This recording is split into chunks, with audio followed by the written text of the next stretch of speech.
Bonsoir à tous, je vous salue dans le précieux nom de Jésus. Alors aujourd'hui, nous voulons nous lancer sur un point que nous faisons inconsciemment chaque jour.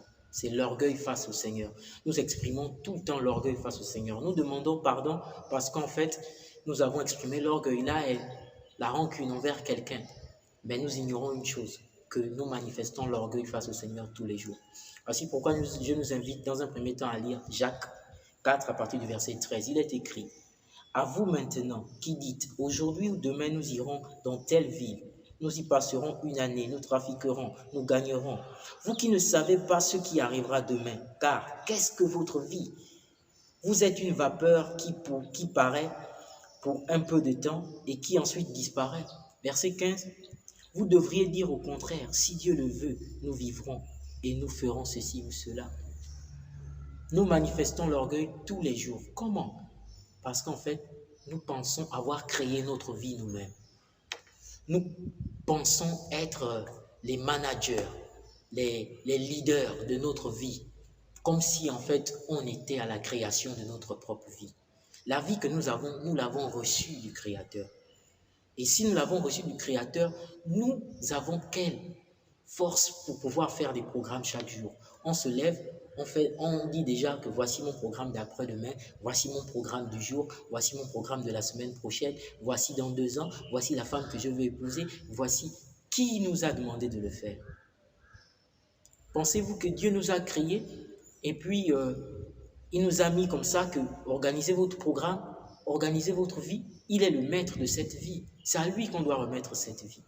Chaque jour par orgueil, quelquefois, dans nos citations humaines, nous disons « L'homme propose, Dieu dispose ». Mais comment peut-on proposer à Dieu? Que savons-nous pour pouvoir proposer à Dieu? Nous ne savons qu'une chose, que nous sommes vivants. C'est la seule certitude. Mais qui sommes-nous pour pouvoir proposer à Dieu? C'est une sorte d'orgueil que l'on veut manifester à l'égard de Dieu. Nous ne sommes pas assis dans le conseil administratif de Dieu. Nous ne sommes pas assis sur la table de Dieu pour pouvoir proposer à Dieu pour que lui dispose. Non, non.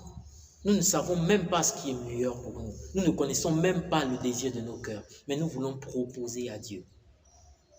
Nous ne sommes pas dignes pour mener notre propre vie. Nous ne sommes pas maîtres de cette vie. Nous l'avons reçu de quelqu'un. Celui qui nous l'a donné ne nous l'a pas donné par erreur. Il ne nous a pas donné la vie pour qu'on puisse faire ce qu'on veut. Il ne s'agit pas de notre volonté, mais la volonté de Dieu. Prenons un exemple coupé court. C'est nous, hommes, qui créons les voitures. Mais est-ce que la voiture peut nous proposer à nous de faire ceci ou de faire cela? Lorsque nous décidons de partir d'un point A à un point B, nous prenons simplement la voiture et nous partons avec elle. C'est nous qui décidons d'emmener la voiture là où on veut aller. Ce n'est pas la voiture qui décide à notre place. Ce n'est pas la voiture qui nous propose. Comment l'objet créé propose maintenant au Créateur. Mais comment? Comment? Si nous avons créé une voiture, la voiture ne va faire que ce que le Créateur a décidé de faire avec elle. Pas besoin de la proposition de la voiture. C'est ainsi avec notre Dieu. C'est ainsi.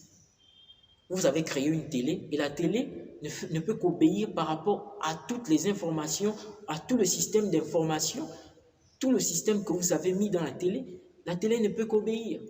Mais nous qui avons été créés par un créateur, mais qu'est-ce que le créateur attend de nous? Que obéir par rapport au système qu'il a mis en nous.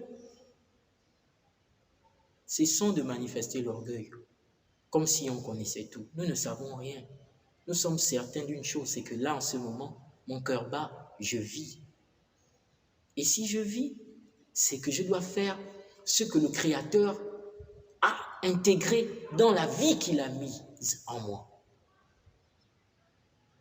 Dieu nous a créés pour lui et non pour nous. Restons attachés au Seigneur et que Dieu nous aide davantage à faire ce que lui veut et non notre volonté. Car nous ne savons même pas ce qui est mieux pour nous. La voiture ne sait pas ce qui est mieux pour elle.